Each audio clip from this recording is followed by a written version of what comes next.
Hello, everyone. Thank you for joining us on this organization leadership and technology track. We will be starting shortly, so in the meantime, please take note of the following information. Firstly, we seek all participants' cooperation not to record the sessions or reproduce the content without our presenters' agreement. The organizers, however, may record the session for publicity and archival purposes. Nevertheless, for non-sensitive content, we would love to hear your thoughts and experiences on social media, so don't forget to hashtag us at ACOP 2022.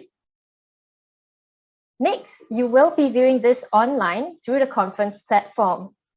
You are encouraged to add in your comments using the chat function.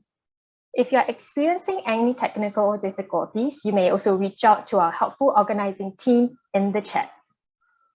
Lastly, if you have questions for our presenters, please type them in the Q&A panel. This means that comments are for the chat panel, whereas questions are for the Q&A panel. For the questions, you may also wish to upvote questions posed by others that you would like to have answered. For further information on how to navigate the conference platform, you may access the self-help guide that has been uploaded onto the platform. So with that, a warm welcome to our colleagues from Singapore and the region and our international friends. Today is day 3 of the 5th Asian Conference of Criminal and Operations Psychology, ACOP 2022. My name is Celeste, a psychologist with the Immigration and Checkpoints Authority Singapore, and I'll be facilitating this track session on the organization, leadership, and technology. So let's start this track with a light-hearted exercise. Can you find all the words in this word search? Please key in your answers in the chat panel. Just a hint, these words are related to our presentation track topic for today. So let's see if we have some sharp spotters and quick fingers in the midst of our audience. So keep the responses coming in. So I do see a few responses. We have leadership, talent, culture, and trust. So thank you everyone for your active participation. You will be able to see the answers on screen. Before we move forward, I thought to share a personal observation of mine. Just last week, I was at my local coffee place and they used to brew their coffee by hand. But now the process has been automated with machines. With the future of our work heavily augmented with technology, we see organizations having the need to develop the right skills to maintain competitiveness. As these technologies are adding efficiencies, transforming the way we work, and changing the profile of our workforce, it drives us to also rethink how we select and develop people in the age of technology. So I do hope by the end of our time today that you would have an enriching learning experience in our topic on organization, leadership, and technology. Before we continue with the program, a gentle reminder to our audience, please do not record or reproduce any content from the presentation that will be screened on public platform. However, for non-sensitive content, you are encouraged to share your experiences on social media. Don't forget to hashtag us at ACOP 2022. You can also find recordings of the conference presentation after today's proceeding have ended. You can find them under the ICYMI tab on the left panel of the platform. So for the track today, we have a total of 3 presentations, each lasting about 15 minutes. You may view the lineup of presentation on the screen. There will be a combined 10 minutes Q&A session coming at the end. Our speakers are live with us and they'll be taking questions from the audience. You are encouraged to pose any questions via the Q&A panel. So now, I'm delighted to introduce the first presenter for this session, a fellow colleague of mine, Ms. Leong Sok Yi. Ms. Sok Yi is a psychologist with the Singapore Immigration and Checkpoints Authority, who is involved in the leadership psychology portfolio, where she develops and supports leadership initiatives. She has spearheaded several leadership frameworks to define leadership and guide development efforts in the organization. In her role, she has developed and delivered milestone leadership trainings to officers while supporting in personnel selection and assessment work. To adapt to ever-changing security climate and challenges, Ms. Sok Yi's presentation describes the ICA Leadership Development Framework, prescribing how border security leaders are selected, trained, developed, and subsequently assessed in the organization. It focuses on a comprehensive training roadmap, along with discussions on practical recommendations and limitations. With that, we will now start the presentation by Ms. Sok Yi, please.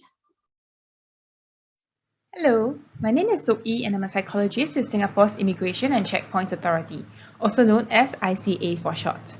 I'll be presenting on the leadership training and development work that we have been doing in ICA. Before I begin, I would like to acknowledge the individuals and units listed here, as the work featured in this presentation would have not been possible without the guidance and inputs from them. Please note that the information contained in this deck of slides is official information, and no photography, video recording, or audio recording is allowed. If you require more information, please feel free to reach out to me. First, let me briefly introduce what ICA does. So ICA is Singapore's border security agency, and we are responsible for the security of Singapore's borders against the entry of undesirable persons, cargo, and conveyances through Singapore's land, air, and sea checkpoints. ICA also administers immigration and registration services. So we are a member of Singapore's Home Team under the Ministry of Home Affairs. So every year, ICA clears and handles large numbers of travelers, consignments, containers, and parcels, as well as immigration and registration services. So to give you a better idea, these are the stats during pre-COVID times in 2019. ICA officers and staff often have to maintain high levels of vigilance to ensure the security of Singapore's borders, and that immigration and registration services are provided in a timely manner. High levels of fatigue and constant vigilance can wear down one's morale over time, and it is crucial that leaders know how to lead teams in such high pressure. Additionally, leaders are also challenged by how teams are assigned to their work zones every day. Due to the layout of checkpoints and to deter claims of corruption, team members are often split among different clearance zones, and the designated team leader has to come up with innovative ways to lead, support, and build camaraderie among a team that is not centrally located. So today, I'll be sharing about what has been done in the area of leadership development for border security officers in Singapore. So leadership development, LD itself, has always been a key interest for many organizations, as having good development strategies for existing and future leaders will allow for long-term effective practices and high organizational performance. So in ICA, we have conceptualized the ICA Leadership Development Framework, or the ILDF for short, to which is to use to guide LD efforts in ICA. The ILDF took into consideration the current literature, best practices, and the team developing this framework had numerous discussions with ICA's senior management and units involved in leadership development. So let me start off with ICA's principles with regards to leadership development. So firstly, the organization recognizes that every ICA officer is a leader, regardless of whether officers and staff hold onto any formal leadership designation. All officers and staff are leaders in their own roles and responsibilities. So this means that all officers will receive leadership development that is customized to their leadership level.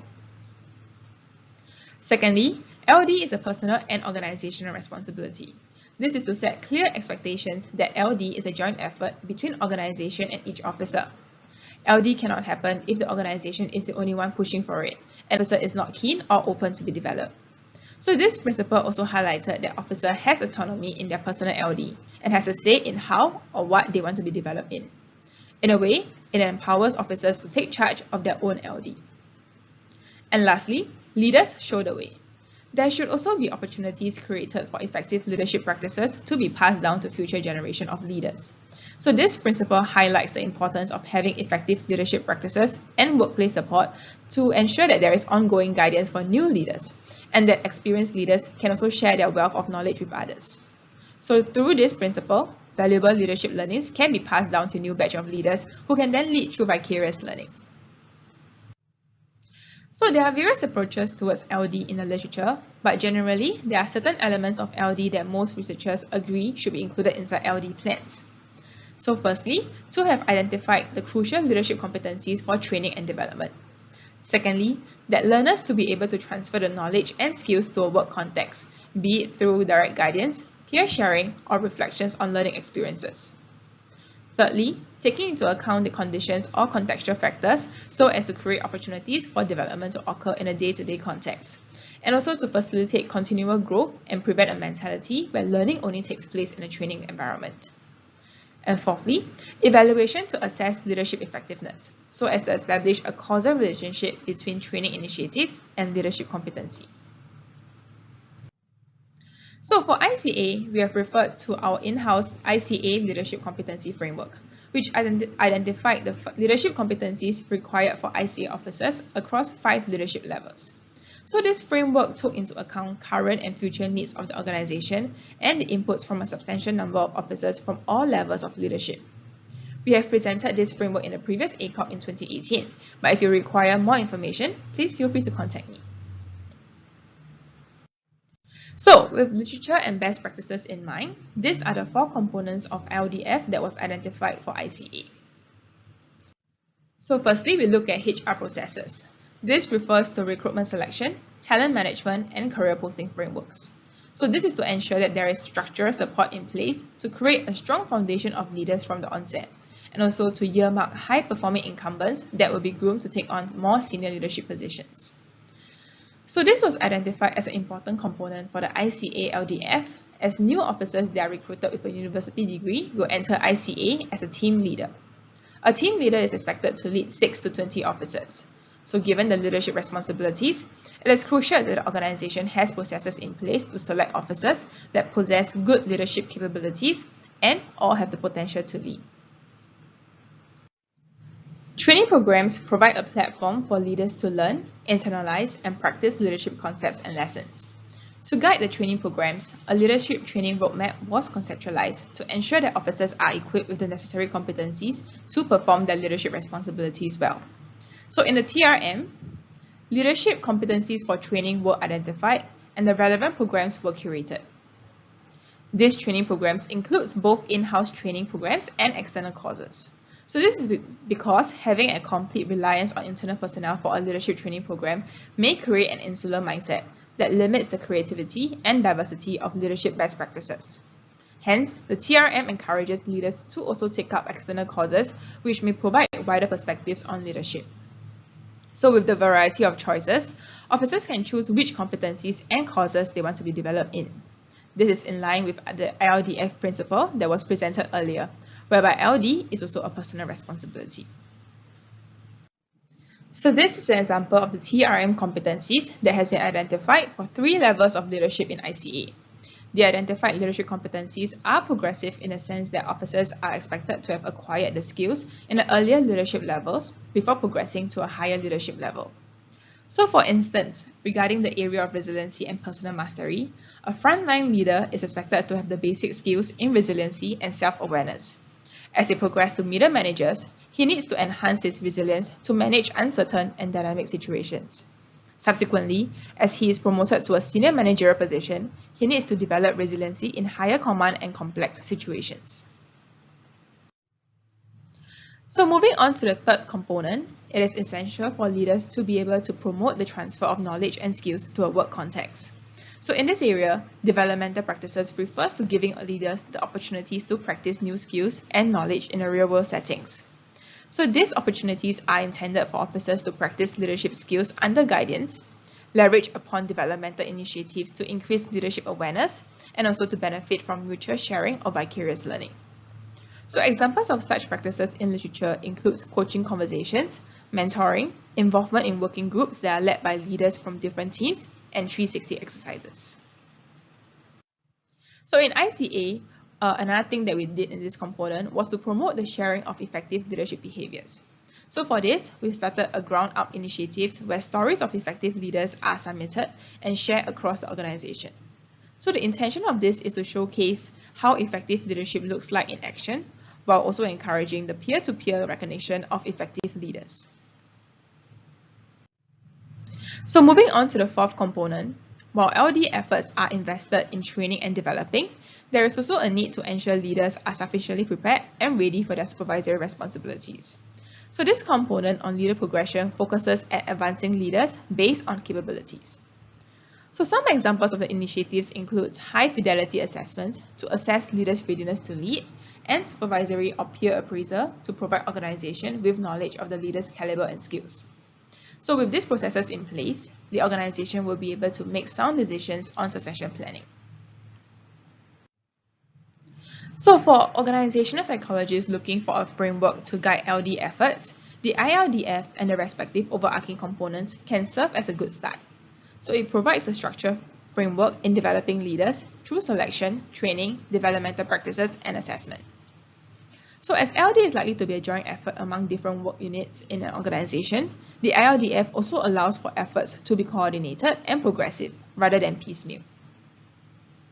Having a clear framework also provides clarity for both officers and LD practitioners. For officers, they get clarity regarding what to expect in their leadership journey with the organization.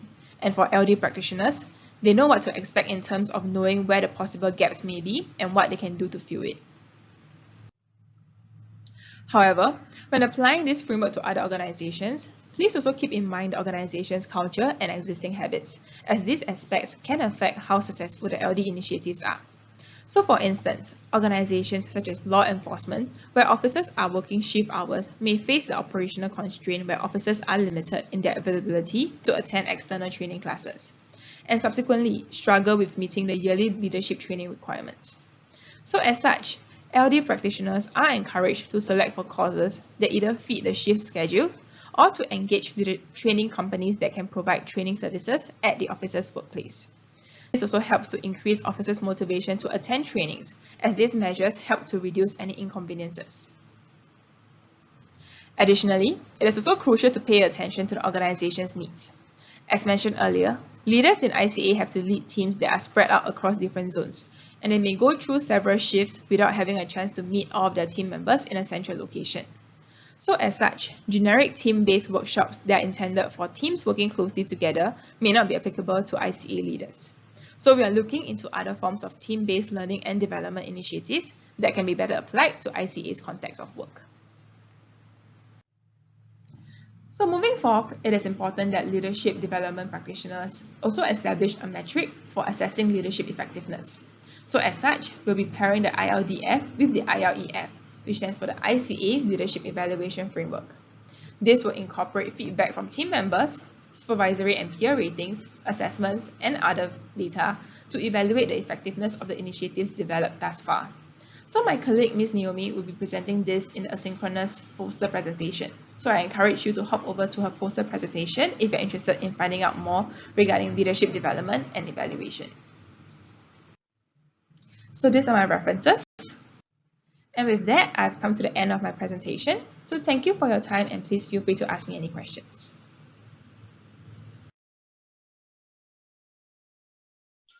We thank Ms. Sok Yi for the informative sharing on the ICA Leadership Development Framework. It shed light on how it helps to empower personal and organization responsibility and promote structured workplace support to guide current and future leaders. It would be interesting to hear how the program evaluation framework complements the ILDF, so do tune in to Ms. Naomi Liu's sharing at the poster presentation under Leadership, Talent, and Organizational Psychology. The next presentation we have is by Ms. Rebecca Lau and Ms. Ingrid Mark from the Hong Kong Police Force. Ms. Rebecca is currently a police clinical psychologist working at the Psychological Services Group, PSG, of the Hong Kong Police Force. She is one of the 2 registered psychologists in Hong Kong with dual specialties and experiences in both clinical psychology and industrial organizational psychology. Ms. Rebecca specializes in psychological assessments, integrity testing, lifestyle medicine, and workplace mental health in the law enforcement profession. Her research has been published in several journals. Together with Ms. Rebecca, we have Ms. Ingrid. She joined the Hong Kong Police Force as a clinical psychologist in 1998 and is currently a senior clinical psychologist and head of the group. Over the years, Ms. Ingrid devotes efforts and professional experiences in areas like counseling, critical incident psychological support, and organizational psychology support of the force. She is also a registered clinical psychologist in Hong Kong and honorary clinical supervisor in the clinical psychology program of 2 Hong Kong universities. Her research was published in the Journal of Behavioral Sciences and the Law. Ms. Rebecca and Ms. Ingrid's presentation shares on the first phase of a pioneering 12-year-long research in the Hong Kong Police Force. It investigates digitalized psychological assessments for predicting job performance of police officers across time. The team hopes that their findings can provide empirical and practical insights on talent assessment and selection in law enforcement. So this very minute, we will begin the presentation. Ms. Rebecca and Ms. Ingrid, please. Dear ACOP Fellows, today we are going to share our experience and findings of utilizing the digitalized personality and cognitive ability assessments in predicting the job performance of police officers in Hong Kong. This is Ingrid, our senior police clinical psychologist, and I'm Rebecca, the police clinical psychologist. First of all, we would like to acknowledge our colleagues. This is our PSG team. We will give an overview on the objective of our study, some background information, share some key findings, and also some important implications. We will focus on sharing the experience and findings of the first phase of our pioneering 12 years longitudinal study, starting in 2020 in the Hong Kong Police Force, after we implement the digitalized psychometric assessment system. We aim to investigate the utility and predictive validity of the digitalized personality test and cognitive ability test on predicting performance outcomes of police officers at different career stages. We did some subgroup analysis, and we also explored the mediation role of psychological resilience. So you will see that the findings is mainly about the first phase during the training period of police officers. Ingrid will talk about the background and selection of tests. Because of the rising public expectation on the police officers and the stressful nature of police work, the use of psychometric tests was therefore introduced into the recruitment selection in Hong Kong since 2010. The objective of the use of psychometric tests is to provide a comprehensive and objective evaluation on the applicant's emotional stability, personality attributes such as conscientiousness, and cognitive functioning like logical reasoning, which are some of the core requirements in becoming competent police officers.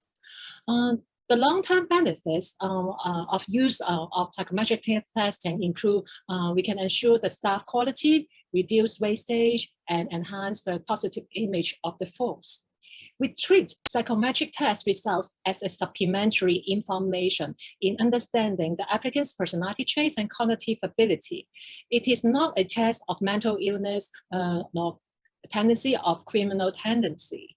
So when we're making a hiring decision, the management needs to consider information from the final interview board, observations throughout the selection process, vetting results, and the results from the psychological assessments. After doing paper and pencil tests for 10 years, we consider there is a need to migrate to digitalization because of rising number of police applicants over the years.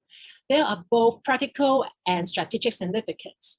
On practical side, we want to enhance the efficiency and accuracy of data processing and report capability. And on strategic side, we want to enhance the research capacity and predictive validity of psychometric testing in the selection process.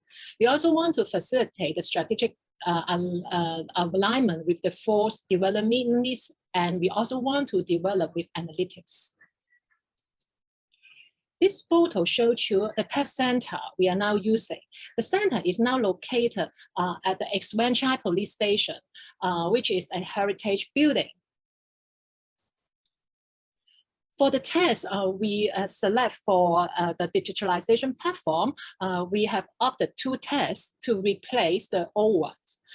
The first one, the personality test, is the cross-cultural Chinese personality assessment inventory, which is developed locally in Hong Kong with good convergent validity with CMMPI2 and NEO personality inventory revised. And for the cognitive ability test, we opted to use the differential amplitude test next generation, which is abstract reasoning test adopting a computer adaptive testing design. So the item presented at the ability level of the test taker, which means the test taker may have better experience and have more better motivation. After we select a test with good conversion validity and reliability, we did the norming process. And it is during the norming process that we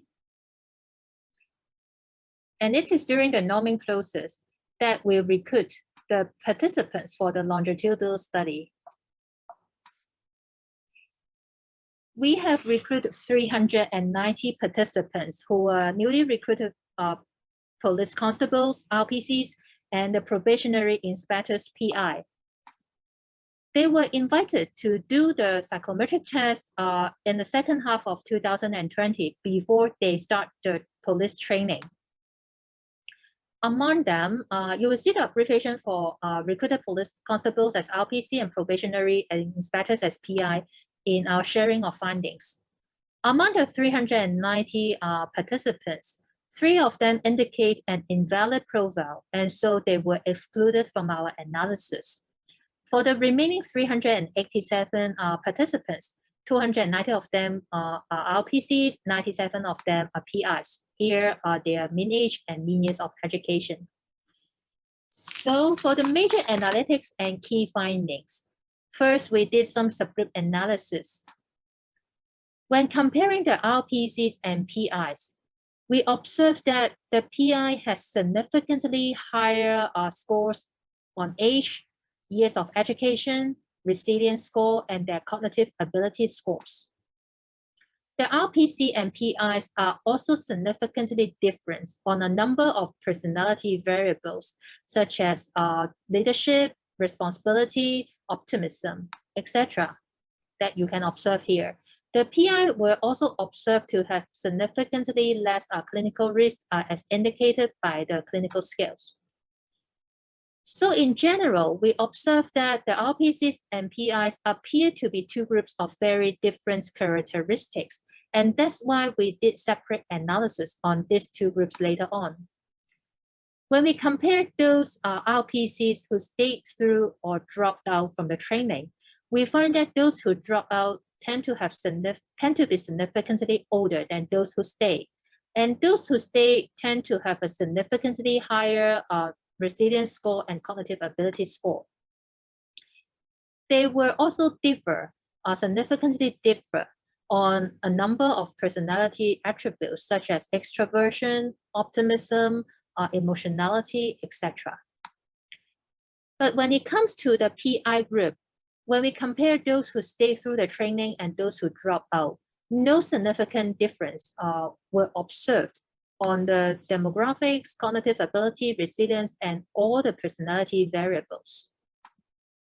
The pattern repeated when we look into the RPC group and compare those with warning and without warning. For those without warning, they show significantly higher resilience score.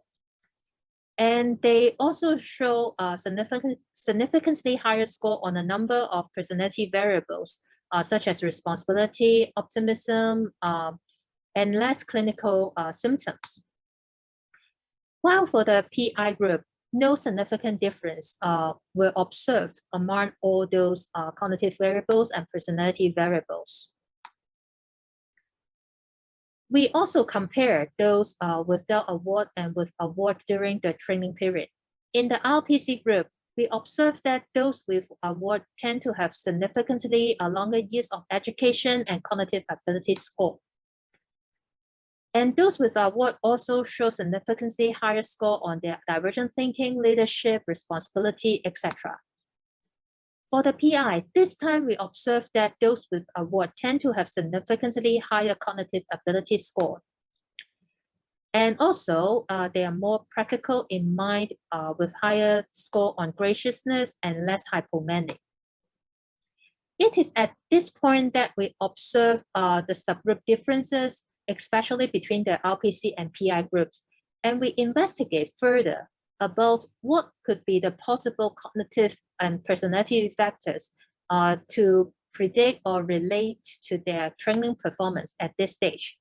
That's why after they completed the psychometric test before they start the training, we collect the training performance outcomes and their scores from their commanders and instructors when they complete their training.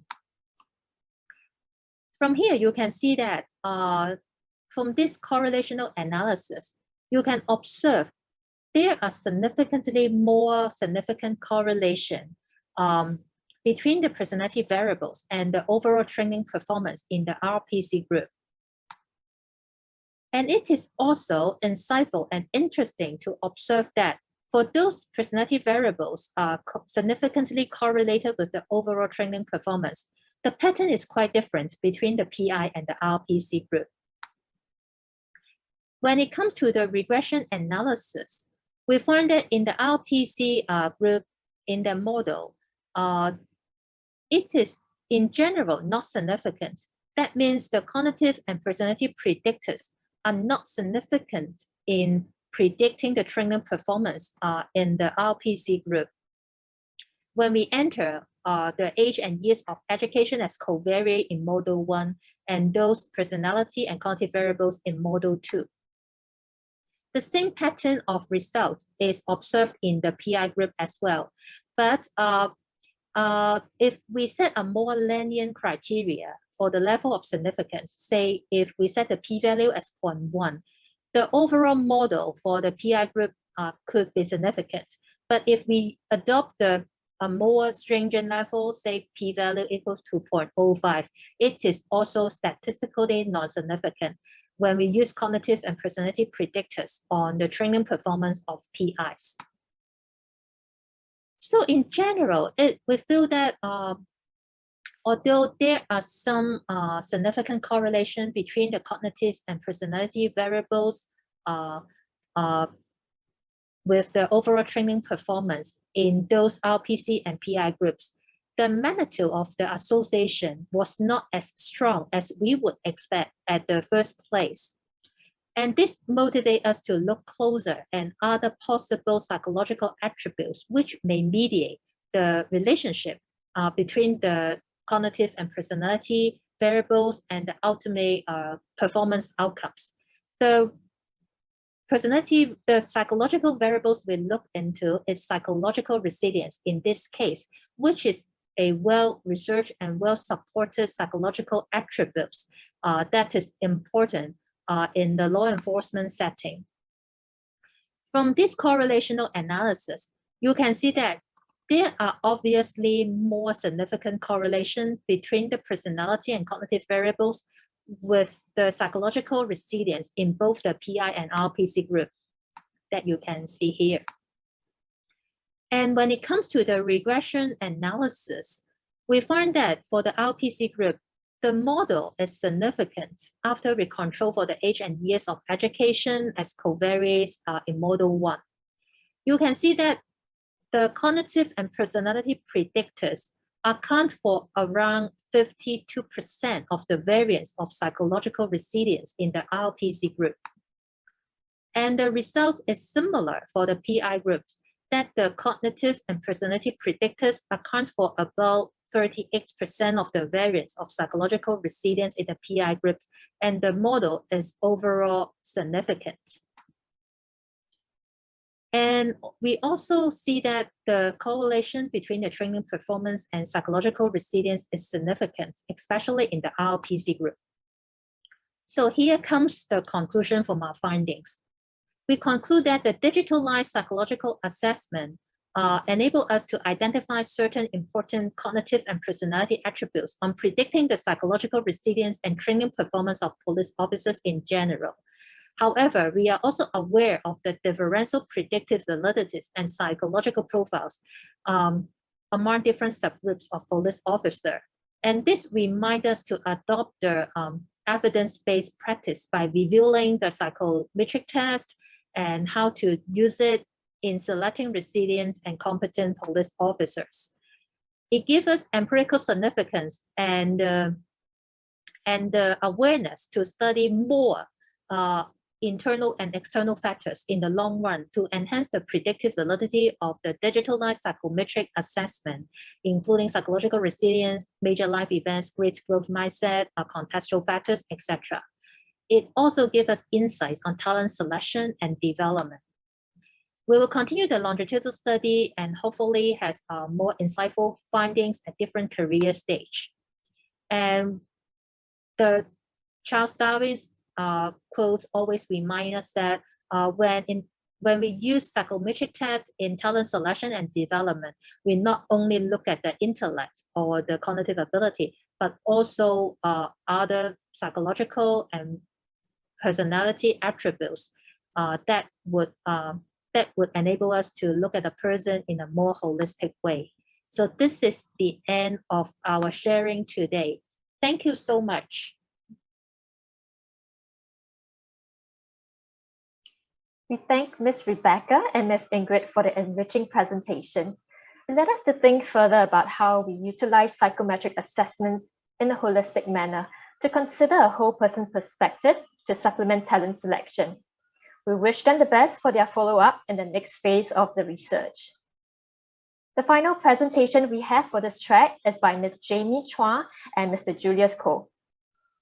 Ms. Jamie is a consultant with the Institute of Leadership and Organization Development, ILOD, in Civil Service College, Singapore.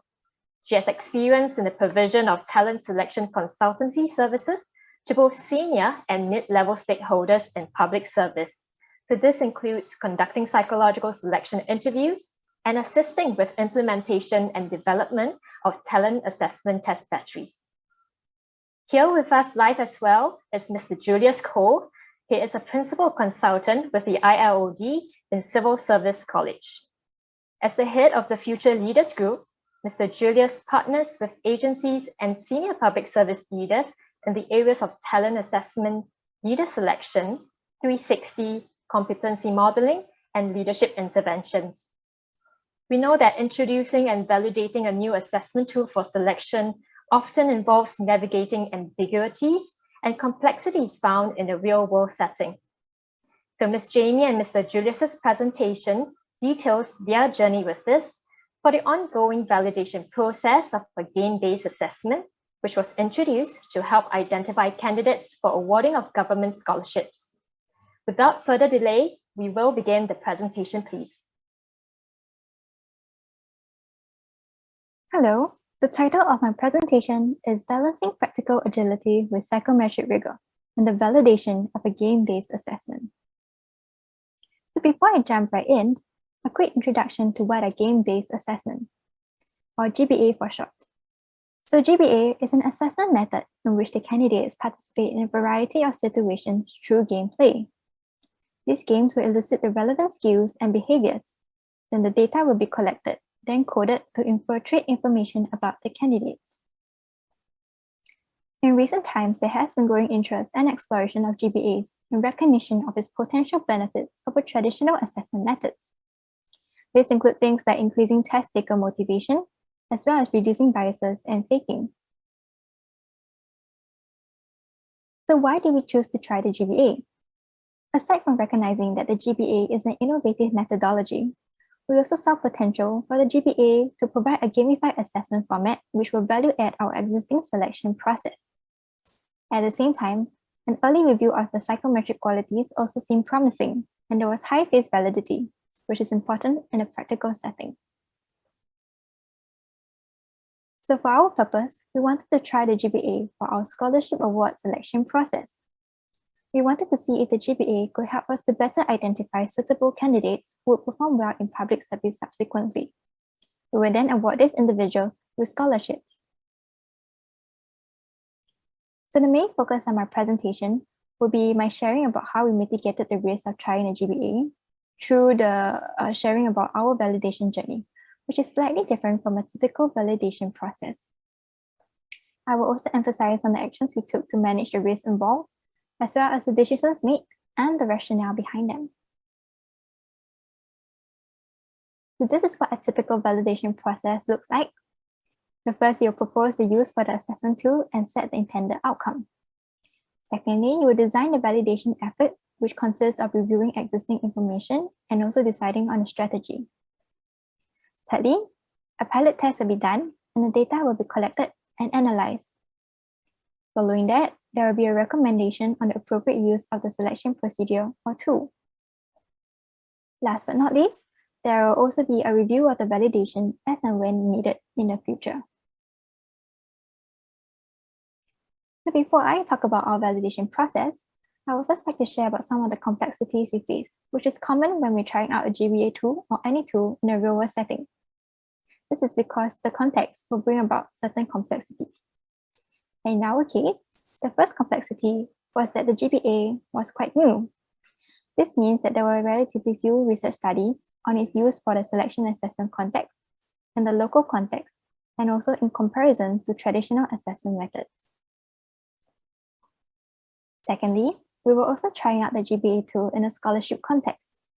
This meant that there will be issue with the collection of job performance data, because the candidates that were deemed successful would go on to study and only begin work in the organization minimally 5 to 7 years down the road.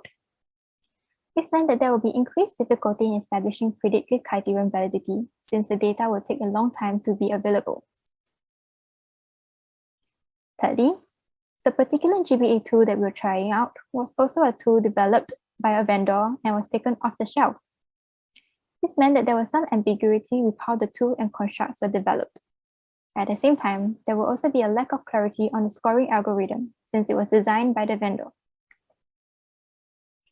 Last but not least, in our context, we were also taking a more exploratory approach with the intention for us to really be open to trying out the GBA and to see whether it could be used for our process. So on to our validation process. So the first part will be quite similar to a typical process. So step one will be to propose the use and set the intended outcome. So for our case, we wanted the GBA to provide both cognitive and personality data on the candidates, and we will use this data to guide our shortlisting decisions. The intended outcome is as shown on the screen, and also what I have mentioned earlier. So step two will be the designing of the validation effort, where in our case, we decided to review the GBA's technical manual for the vendor, which detailed the validation studies done by the vendor to test and also validate the GBA tool. At the same time, we also considered the pros and cons of trying out the GBA. So doing so actually helped to reduce the risk of us trying out GBA, since we were able to have a quick preliminary evaluation of the GBA's value and suitability. This helps to facilitate the decision-making on whether to continue further exploration of the GBA. So in consideration of the positive results from the tech manual and also the potential benefits that the tool could bring, we decided to accept the ambiguity and limited research around the GBA and to continue exploration of it in our scholarship process. So with that in mind, we proceeded on to the designing of the validation effort for our pilot study. So step 3 will be the pilot testing, where there will be data collection and analysis. So in our case, we wanted to try the GBA on both incumbents and also our potential target population. So this meant that we tried the GBA on 3 different groups. Number 1, existing scholars. Number 2, in-service officers. And number 3, potential candidates. So the reason why we tried on 3 different groups, and these 3 different groups in particular, was because we wanted to reduce the risk by first trying out the GBA on our existing groups that we have access to, instead of the actual target population first. At the same time, doing so was also in relation with one of the complexities I mentioned earlier about the difficulty in establishing predictive criterion validity. As a result of this difficulty, we chose to do concurrent criterion validation first, where we utilize both direct and indirect performance data. The direct performance data was collected from the existing scholars and in-service officers in the form of work performance ratings as well as supervisor ratings. And this data was collected in this phase. At the same time, we also did concurrent validation with indirect performance data collected from our candidates in the later stages. And this consisted of data like interview performance ratings as well as the outcome decision to award. So doing so actually helps to provide the benefit or allowing us to evaluate the criterion validity without having to wait years for the results. So when we took a look at the data we collected, we saw that the results were generally quite positive, and this led to our decision to continue to pilot tests on our target population, which is the scholarship candidates. However, we also recognize that the construct and criterion validity were not as ideal as we wanted it to be. Bearing that in mind, we decided to reduce the risk of trying out the GBA by using it as an additional source of candidate data instead of using it for shortlisting as we initially intended. Not only that, we also employed flexibility by deciding to place a greater focus on criterion validity over construct validity. The reason for this was because we recognized that the GBA had an innovative methodology, which might make it less comparable to the traditional assessment tools that we were comparing it with when doing construct validity. Hence, there was a greater focus on criterion validity if it could be established. In relation to this point, we also developed something called the fit profile scores, which is essentially a combination of trait scores to develop a profile of the candidate. So we wanted to see if this profile score would help to improve criterion validity. So in making these decisions, it actually brought about the benefits on enabling us to trial the GBA with our actual target population of scholarship candidates. And we could also compare the GBA tool with our current existing assessment tools that we were using to assess the scholarship candidates. Of course, it also gave us a chance to experiment with the newly developed fit profiles. Up to here, our validation process has been quite similar to a typical one, but here is where it starts to get a little different. So instead of stopping at just one pilot test, we decided to do a second round of pilot tests, and this time, as I mentioned, on our target group of scholarship candidates. When we saw the results, they were moderate, but overall still positive. And so we made the decision to continue implementing or trialing the GBA tool on our target group. However, we decided to modify the approach that we're taking and actually to trial the use of the GBA for shortlisting. So the decision to do so was to enable us to do further testing and collection of one more round of data of the GBA with the target population. At the same time, it also allowed us to trial the GBA for shortlisting as we wanted to do in the first place. So step 5 would be, since we wanted to modify the use of tool, we had to redesign the validation effort. We actually made the decision to pilot trial as GBA in a sandbox setting for this shortlisting process. And we did this by introducing an additional alternative pathway for shortlisting candidates. This meant that candidates who were previously not shortlisted based on the existing shortlisting criteria could now be shortlisted if their GBA data showed that they possess the desirable traits. So creating this additional pathway helps to minimize the effect on the existing selection process, since this pathway is separate from the rest.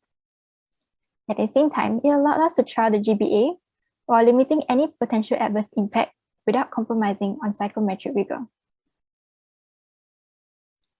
So with that, we moved on to our third round of pilot tests, and we collected more data on the scholarship candidates, as I mentioned, as well as one more on our in-service scholars. So what we saw was that the findings were quite mixed, with some of the results being inconsistent with previous years. So in view of this, we decided to perform a meta-analysis to consolidate all the results. So doing the meta-analysis actually is beneficial in helping us to have an overview of all the validation results across the different populations and phases. And this enables us to have a holistic assessment of the GBA's effectiveness. So having said that, we've come to the end of the validation process where we are required to give our recommendation. And part of this involves having to reflect on the process and findings that we had. So to answer the golden question, do we recommend use of the GBA? We will still say that the jury is still out because we don't see strong evidence to give approval for use. At the same time, we also want to acknowledge that there was high face validity with users and test takers. Anecdotally, there was also some evidence of its usefulness, although the statistical evidence show less support for use in the assessment and selection context for this particular GBA tool that we have tried. To round out my sharing, we would also like to share some of the practices and the reflections that we gained along the way.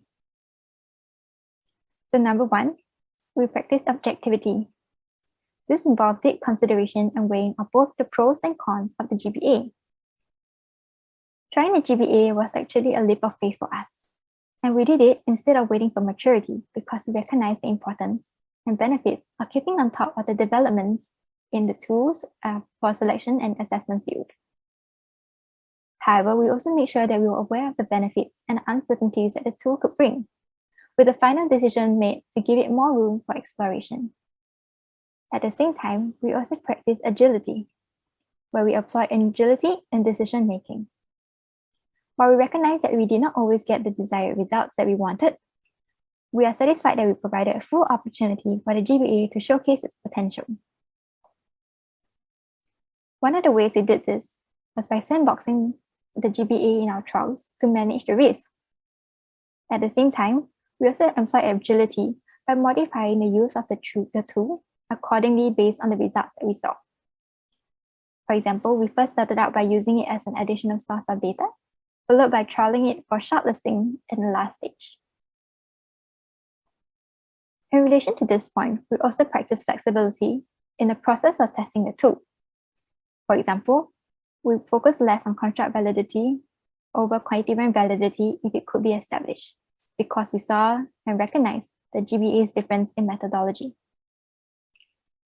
We also tried to do concurrent criterion validation when the predictive criterion validation was difficult. We also accepted ambiguity and the limited research around the tool, but made the effort to do more testing. Last but not least, we also practice rigor, where we ensured rigorous testing and validation while exploring the GBA tool. One of the ways we did this was by ensuring that those who would have been qualified would not be cut off by the GBA results alone. At the same time, we also conducted preliminary checks, multiple rounds of pilot tests, and meta-analysis to evaluate the GBA holistically. So looking back, we will actually still choose to explore use of the tool, because we feel that it's not just about the exploration of the tool itself, but also experimentation of the process, which was a journey we learned a lot from. At the same time, taking on the decision to explore the use of the GBA provided us with the opportunity to educate the users and also review the existing assessment tools that we had. All in all, we're really not giving up on GBAs. This process gave us insights on what to look out for in future tools, and hence we will continue to explore more potentially value-adding tools, both GBA and non-GBA ones. Thank you.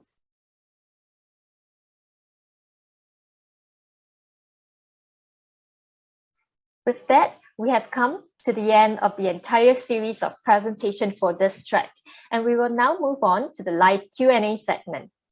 May I invite the presenters into the virtual space for this segment, please?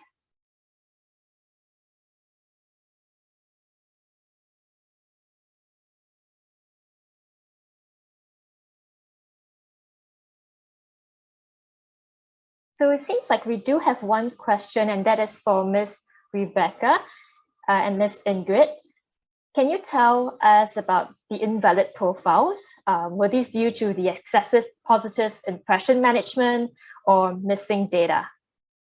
Yeah, thanks for the question. Basically, for invalid profiles, that could be due to 4 major reasons. The first one relating to the impression management is a social desirability index. If a test taker showed a significant social desirability tendency, it could be an indicator to reflect the validity of the profile. And then the remaining 3 reasons could be random responding, inconsistency in response, and also the infrequent response pattern.